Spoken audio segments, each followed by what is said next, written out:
Raiders topside is overrun by rats, and while they're annoying, they can be beaten. My name is Kodiak, this is Legacy Gaming, and today we're sharing our best tips for fighting back the rats and extracting with all your precious loot.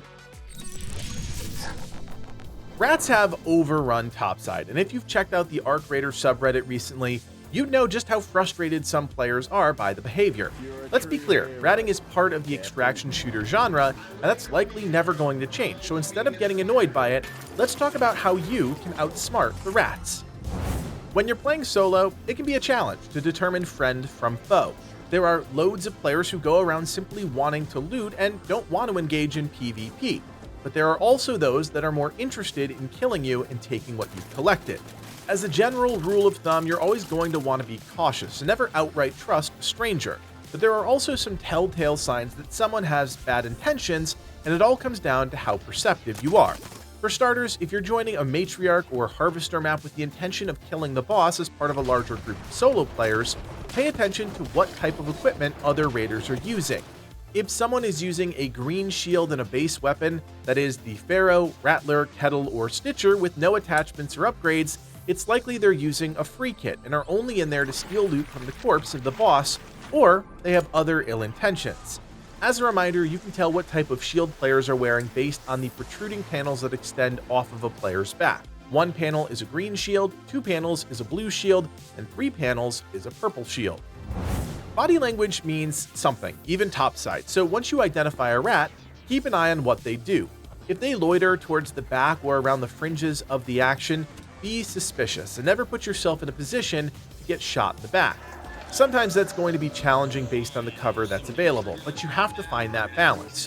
When given the choice between possibly getting shot by an Arc or a Raider, I'm going to choose the Arc every time because they are predictable. On the other hand, players are unpredictable, and even if they're using a free kit, they're more deadly than most Arc enemies in the game. It's also important to recognize what type of weapon a player is carrying. An enemy raider with a Venator or a Volcano, even an Il Toro to some extent, doesn't necessarily mean they're planning on attacking you, but those players are clearly tapped into what the most effective weapons for killing other raiders are, and that's enough to be suspicious. If someone is using those weapons and they're hanging around other players who are trying to team up, it's very likely they're just looking for the right moment to strike, and those moments are usually when you're either preoccupied or vulnerable. If something looks suspicious, it most likely is, even when players come off as friendly, so keep your head on a swivel. On every map, there are loads of rat holes, places enemy raiders will hold and fortify, lying in wait for anyone to walk into their trap. We've compiled a small list of some of the most notorious spots so you know where to avoid, or at least approach carefully. On Buried City, the first place you always have to be wary of is the underground subway stations. These long corridors are the perfect places for enemy rats to set up traps and hide behind the myriad of objects that not only provide them cover, but conceal them from other players. Going into any subway station loudly and recklessly could spell disaster.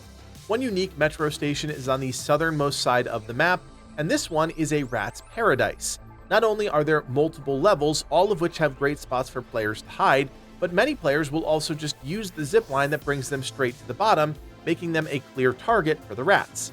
If you have to use this extraction point, take the path to the side of the zipline and work your way to the bottom methodically, looking for any traps or players along the way. Until the collision glitches get fixed, one of the most notorious rat spots on damn Battlegrounds is the control tower, really anywhere along the elevator that leads to the very top and the locked door.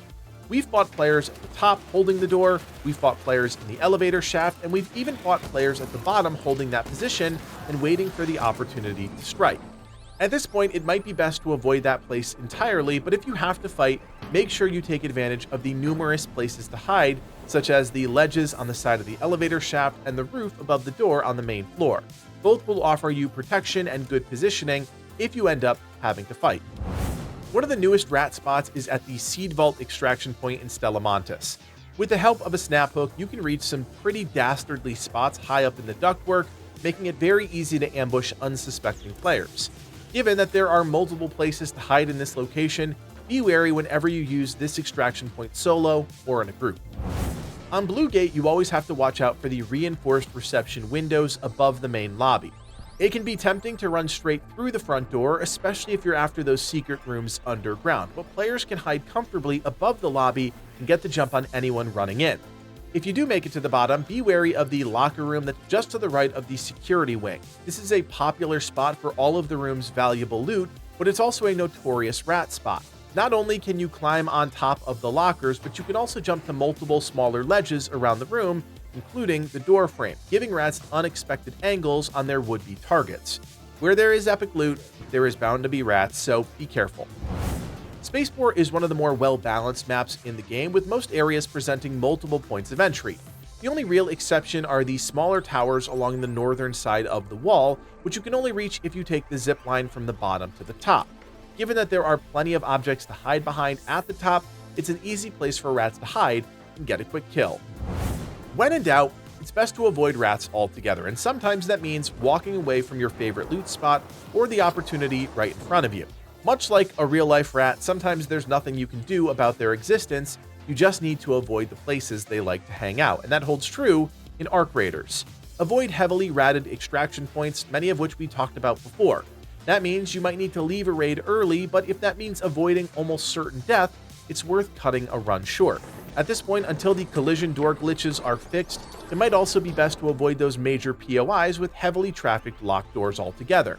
I know the prospect of finding great loot can be alluring, but there's items to be had across the entire map, so don't lock yourself into the mentality that those are the only places you can get good gear. Another important tip might seem antisocial, but sometimes rats come in friendly packages, and if you arrive at an extraction point and someone is overly excited about your arrival, be skeptical of that interaction. In some cases, it might be best to just turn around without taking your eyes off the player and go the opposite direction, either going to another extraction point or taking the lift once the player activity has died down. Skepticism saves lives in Arc Raiders, even if that means being a little rude in the process. If there's one way to counteract the hidey holes of rats in Arc Raiders, it's by shining a light on where they're actually hiding.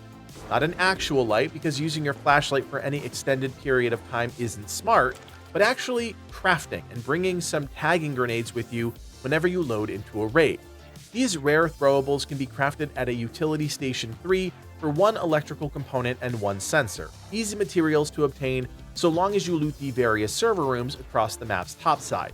Having one or two of these on you means you have a surefire way to check if notorious rat holes are actually occupied by players lying in wait, and considering how cheap they are to craft, it's a no-brainer. The most difficult thing is actually getting your utility station to level 3, and we have a handy video already released on the channel that teaches you everything you need to know, so check that out.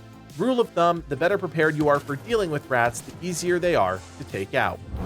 It should be well known at this point, but sound in Arc Raiders travels much further than you think. Jogging, running, opening containers, breaching, and of course shooting your weapon all make considerable noise, and if there's one thing rats are good at, it's localizing sound and adjusting accordingly. If you are near a rat hole spot, make sure you're keeping a low sound profile, always scouting a location first before you go in and start looting.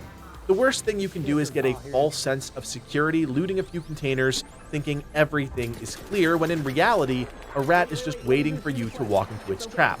Scope out those areas first, then double back and get what you need before making any noise, and remember, sound travels, so even if you think you can't be heard, you most likely can. When it comes to rats, technique actually does matter, and while we've talked about some important gameplay tips and tricks in other videos, the most important one when fighting against rats is taking corners slowly. Rats are waiting for players to rush into a supposed safe area. That's when they pounce. But what they don't often expect is someone taking corners slowly and actually inspecting their surroundings, looking for trouble before it ever happens. Anytime you approach a POI, and especially on maps like Stella Montis, where every corridor can spell death, it's important to remember to take those corners slowly. Rats have a huge advantage when it comes to their positioning because they're already in optimal spots, but by taking corners slowly, you have enough time to gather information, identify any threats, and then adjust your strategy accordingly. At the end of the day, rats hate intelligent players that outsmart them, so use that to your advantage, and I highly recommend you apply this principle across your Arc Raiders gameplay, because taking corners too fast, rat or no rat, is almost certainly going to get you killed. So there you have it, some important tips for dealing with rats in Arc Raiders. If you found this video helpful and you want more guides like this, do me a solid, hit that thumbs up, and consider subscribing. We'll have more Arc Raiders in your feed soon, so keep it right here and never miss a thing. My name is Kodiak, and from everyone here at Legacy Gaming, thanks for watching, and play on.